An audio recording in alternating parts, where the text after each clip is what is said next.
There are 5 core skills that we like to teach.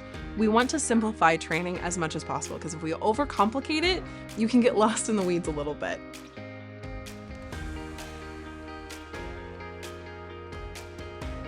So with training, there is body focus. So can we get your dog to sit, do a down, or even a touch? And what touch is where their nose bumps your hand. It's a good reconnection tool, but also the dog can understand where their body is in relation to you.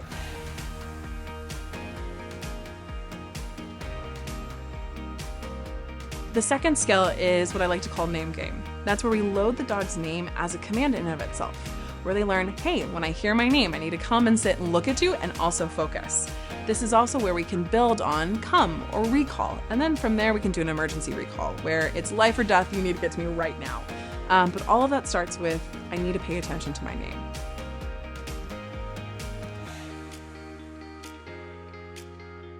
The third one is disengagement. So this is where you teach leave it, where the dog has to let go of it. They have to stop all attention and focus to it. But I also like to teach this as a play disengagement, where you actually get to play with your dog. Play tug, play push-pull, do something where the dog gets to hold something, and we're gonna use their name, and only their name, to get their focus. So it ties in a little bit with that name recall and that name focus, but the dog learns, bleh, I have to stop it, I gotta sit and look at you, what do you want me to do? But then you're teaching the dog while you do play disengagement, I'm gonna be really high in energy and I'm gonna have a pause button. So when your dog is barking at the dogs at the dog park, when your dog is barking at the garage band that's going down the street on a leash, now you have something when they're in that state of high energy, you have a pause.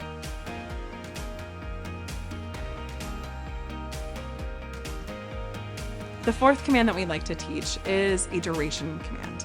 So you may have heard wait, place, or stay. Really what this is and how we teach it is on Dog Island or a place cut. We ask your dog to sit or down and then have a duration command. So on your bed, place, park it, really doesn't matter what your terms are. It is that your dog is on that for a period of time and they don't get to come off of that unless you give them a very set specific word. What's important is that you're consistent. When we talk about release commands for dogs, we like to generally find something that you're going to use most often. You can use an OK command for your duration command. The biggest thing is I want you to be consistent and our trainers will want you to be consistent. So whether you want to use release, free, or break, or OK, just decide what that is, what that key is for your duration skill. So we teach dogs how to do place on Dog Island, and then they get to come off it when they hear that special word. Place is one of the best commands to teach any dog of any age. It is the most easy skill set that you can use in your day-to-day because it's putting your dog on a pause. They have to wait, and then when you're ready, okay, let's go, and your dog can pop off. This is a command that you can use while you're doing leash walking. It's a command that you can really integrate in your day-to-day the most.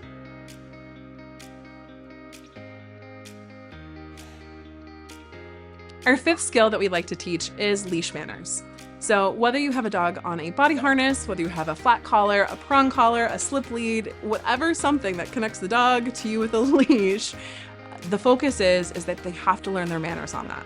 So how we teach this is through leash pressure with slip leads. We start with something that's right in the middle, where the dog learns that they have control in slip manners. So what I like to describe as how they understand it is that dogs learn from the release of tension than tension in of itself. So if your pup likes to pull and I always pull on a walk, they've learned that the harder I pull, the more I get to walk, when really it's the opposite.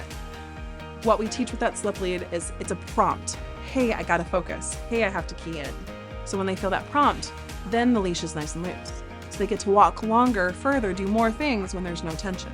And then they have control. So giving that dog consent and autonomy while you're doing that leash work. But this also can translate from loose leash, where, hey, you have 6 feet, you can sniff, you can do your things, but you have to have some manners, to I want you in a heel, which is traditionally right next to you, right in line. Same principle, just body focus is a little different.